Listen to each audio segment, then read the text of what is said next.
Pada subuh ini kita mulai membahas bagaimana ujian-ujian yang nomor 3, ujian-ujian yang berat sekali, ya. Ujian-ujian di dalam menghadapi perselisihan yang telah terjadi saat ini bukan hal yang baru, ya. Di dalam Al-Quran menceritakan segala perselisihan dari umat-umat yang terdahulu sampai saat ini kita menghadapi kenyataan, ya. Katakanlah yang paling banyak perselisihan yang kita hadapi saat ini, pelajaran bagi kita umat Kristen, ya. Muncul pertama kali Katolik, Protestan, Anglikan, ya. Dan sekte-sekte banyak, sekte Yehova, ya, Kristen Ortodok, dan tidak pula ketinggalan umat Islam lahir. Ada yang Islam Syiah, ada yang Islam Nusantara yang terakhir. Itu bukan perkara yang mudah. Mari kita lihat, ya, bagaimana akar masalahnya. Akar masalahnya itu adalah bahwa setan itu, ya, akan menghantam jalan yang lurus,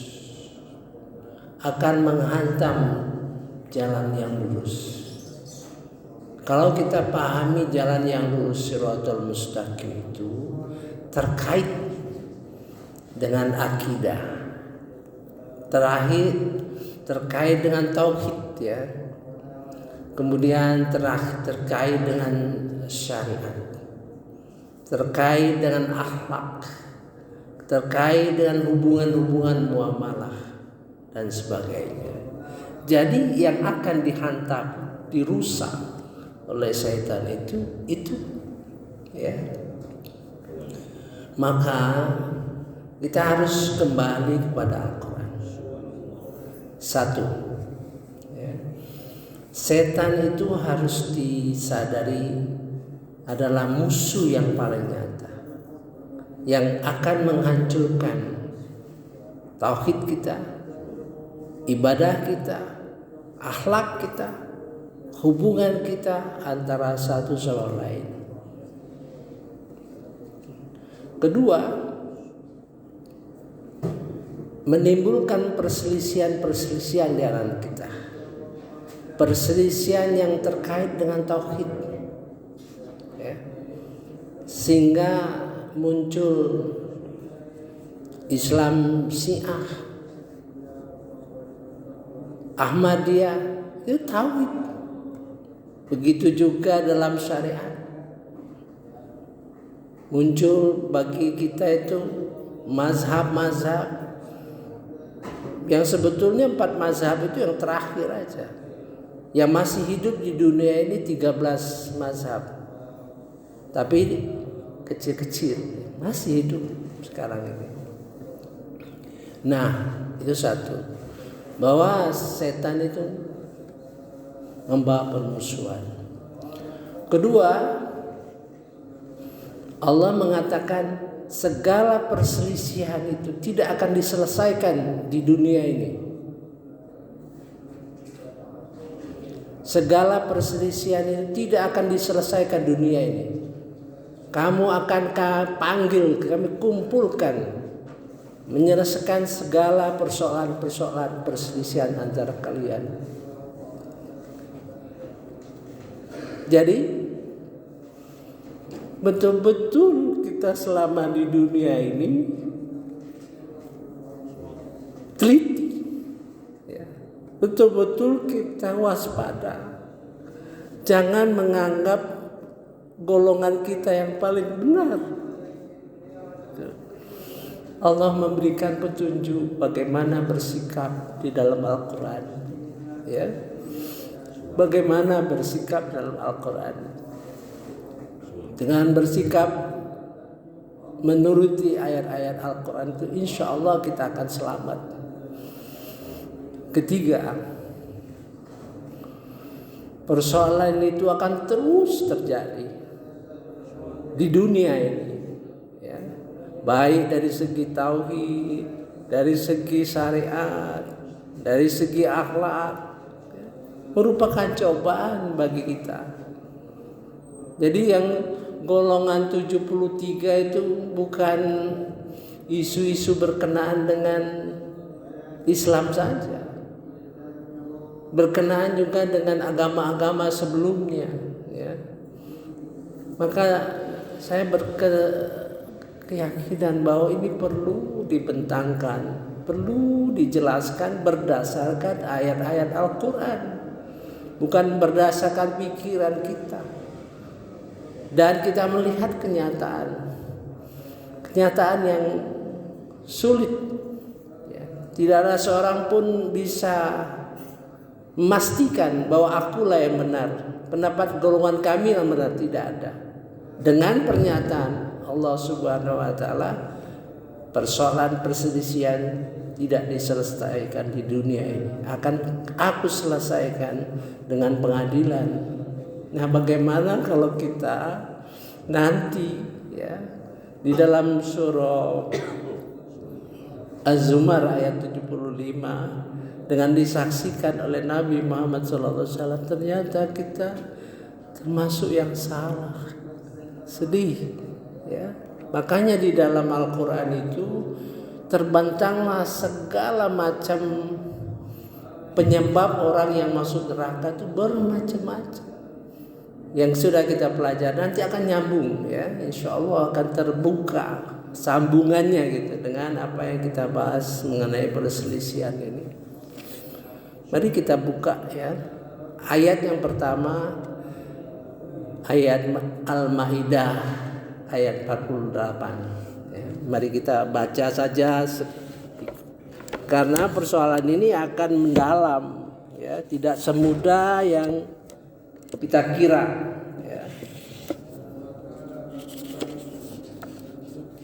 Ayat surah Al-Maidah ayat 48.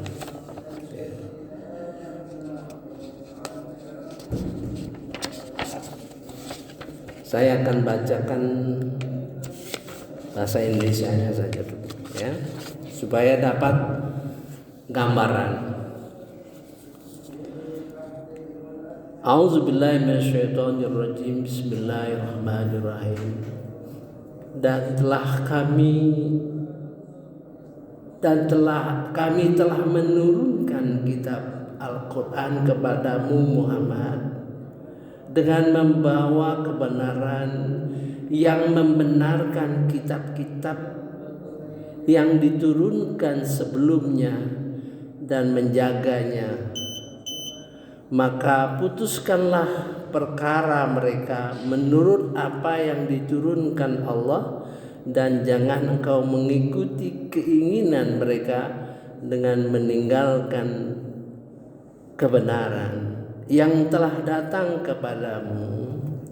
Untuk setiap umat di antara kamu kami berikan aturan dan jalan yang terang. Kalau Allah menghendaki, niscaya kamu dijadikannya satu umat saja. Tetapi Allah hendak menguji kamu. Allah hendak menguji kamu terhadap karunia yang telah diberikannya kepadamu. Maka berlomba-lombalah berbuat kebajikan. Hanya kepada Allah semua kembali. Lalu diberitahukannya kepadamu terhadap apa dahulu yang kamu perselisihkan. Jadi perselisihan itu akan diberitahu oleh Allah Subhanahu wa Ta'ala, dan perselisihan itu tidak bisa diselesaikan di dunia ini. Jadi pantas setiap golongan merasa paling nomor satu. Setiap golongan menganggap paling benar. Itu pelajaran, ya. Artinya Allah menetapkan bahwa perselisihan itu tidak akan diselesaikan di dunia ini, ya, tidak akan selesai di dunia ini. Tidak ada golongan yang merasa paling, artinya begitu, ya.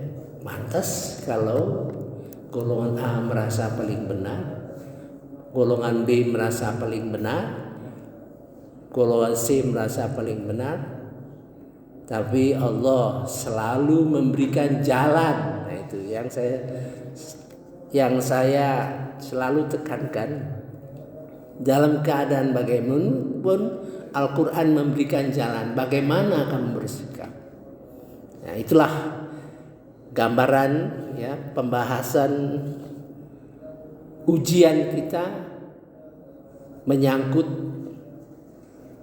akidah, mengangkut syariat, menyangkut akhlak, menyangkut muamalah. Karena itu dinyatakan oleh setan, kami akan hancurkan, ya, kami akan halangi kamu ke jalan yang lurus. Ya, mudah-mudahan kita bersemangat untuk menyelesaikannya, ya. Nomor 1, 2 sudah, ya. Terus akan berkembang pembicaraan, ya. Kemudian penyebabnya saya sudah tahu, ya. Itu setan, ya. Setan itu punya pasukan, jangan lupa, punya pasukan, ya. Bisa menggosok golongan lain, ya. Ya. Dia punya pasukan, punya tentara, gitu, ya. A'udzubillahi minasyaitonirrajim. Bismillahirrahmanirrahim. Wa anzalna ilaikal kitab, dan telah kami turunkan kepada engkau Muhammad, ya, kitab bil haq. Nah, ini dia bicara Al-Quran, ya, jadi belum ada isi apa-apa, belum ada isi detail, ya. Alkitab, Al-Furqan. Kalau kita ketemu Al-Furqan sudah punya hati kita, dalam hati kita akan bicara masalah ini, ya. Al-Hadi, ya. Al-Hadi, Al-Bayyinah, ya. Al-Ayat, Ar-Ruh, An-Nur, Az-Zikra. Kita sudah tahu kalau Az-Zikra, ya, gitu, ya. Inilah ilmu Al-Quran. Kita harus punya ilmu Al-Quran baru bisa baca Quran, gitu. Kalau tidak punya ilmu, ya, jelas nggak bisa baca, nggak bisa nangkap, gitu, ya. Namun, ya, itu sedikit demi sedikit berangsur-angsur pemahaman itu lama, makan waktu lama, gitu, ya. Kemudian apa yang diceritakan oleh ulama-ulama yang ahli Quran, ya, ya tentu sepanjang yang dia temukan, sepanjang dia temukan,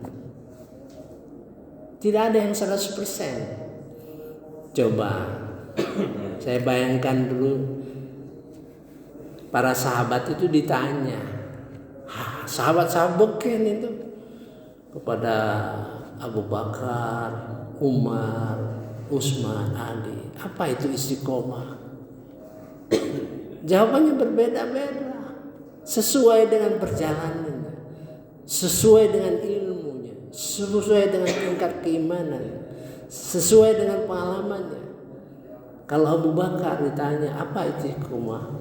Istiqomah kamu tidak boleh mempersekutukan Allah dengan segala apapun. Itu perjalanan tauhid yang dilalui oleh Abu Bakar. Kemudian ditanya Umar, ya, apa itu istiqomah? Istiqomah dengan sepenuh hati, dengan kesadaran melaksanakan segala kewajiban dan menghindari segala yang dilarang. Jangan jalan seperti rubah. Wajar kalau Umar bicara begitu karena dia dulunya tidak beriman. Kalau ditanya Ali, apa itu istiqomah? Kerjakanlah semua kewajiban. Ali sejak kecil memang belum pernah jadi orang musyrik ya. Sejak kecil ke Islam. Nah, gitu beriman kepada Nabi Muhammad SAW. Kalau ditanya Utsman, ikhlas. Jadi berbeda-beda. Namun kalau kita perhatikan Al-Quran, semua mereka punya dasar Al-Quran. Karena ayat-ayat istiqomah itu paling tidak ada 4 ayat. Jadi kalau Abu Bakar mungkin lebih konsentrasi pada ayat di dalam surah Fussilat ayat 6 kalau salah ya, lebih konsentrasi pada itu. Kalau Umar kepada implementasi ya, Abu Bakar itu orang yang Umar itu orang yang terlibat dalam operasional ya. Kalau Ali lebih kepada ilmu, yaitu pintunya ilmu ya. Utsman ikhlas, menurut Utsman ikhlas ya. Itulah gambaran kita, perbedaan tersebut untuk mendorong kita belajar. Karena Allah menjanjikan di dalam Al-Baqarah ya, bahwa hikmah itu ya, ilmu hikmah itu akan diberikan sepanjang umur kita itu ya. Jadi dia di dalam fi'il mudhari. Fi'il mudhari itu fi'il tenses. Kalau di dalam bahasa Inggris tenses future tense. Tuh. Saya baca. A'udzubillahi minasyaitonirrajim. Bismillahirrahmanirrahim. Yu'til hikmata may yasha. Ya. Dia memberikan hikmah kepada siapa yang dikenakannya. Nah, itu ya. Nah, itu kalimat pernyataan. Wa may yu'tal hikmata, barang siapa akan diberi hikmah, future akan. Jadi sepanjang sejarah tentu ada saja orang yang diberi hikmah sehingga hikmah itu menjadi pelajaran bagi orang-orang lain ya. Wa may yu'tal hikmata faqad utiya khairan katsira. Siapa yang diberi hikmah, sesungguhnya dia telah diberi banyak kebaikan ya, banyak kebaikan. Khairan katsira. Jadi kalau pakai an itu paling sempurna, banyak benar ya. Baik benar artinya gitu ya. Wa ma yazakkaru illa ulul albab. Dan tidak ada yang dapat mengambil pelajaran kecuali orang-orang yang mempunyai akal sehat. Ya, saya kira cukup dulu ya sebagai pembuka pikiran kita ya. Sebab penting pemikiran kita itu harus dibuka horizonnya baru bisa masuk. Nah, itu ya.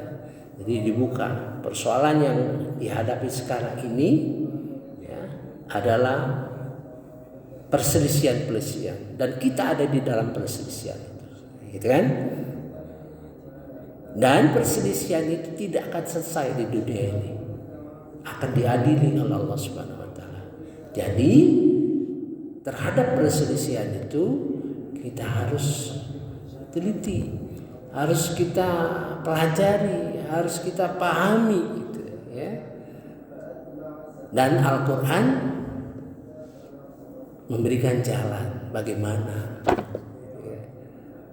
Insya Allah kita selamat ya dengan terus belajar, terus belajar merendahkan hati. Yang paling penting di dalam mempelajari Al-Quran ini merendahkan hati. Ya. Insya Allah Tuhan akan memberikan ilmu pada kita. Rabbi zidni ilma warzuqni fahma. Ya Tuhan kami, ya Tuhanku, beri aku tambahan ilmu dan beri anugerahi kepahaman. Ayat Toha, surah Toha 114 ya. Subhanakallahumma wa bihamdika asyhadu an la ilaha illa anta astaghfiruka wa atubu ilaik.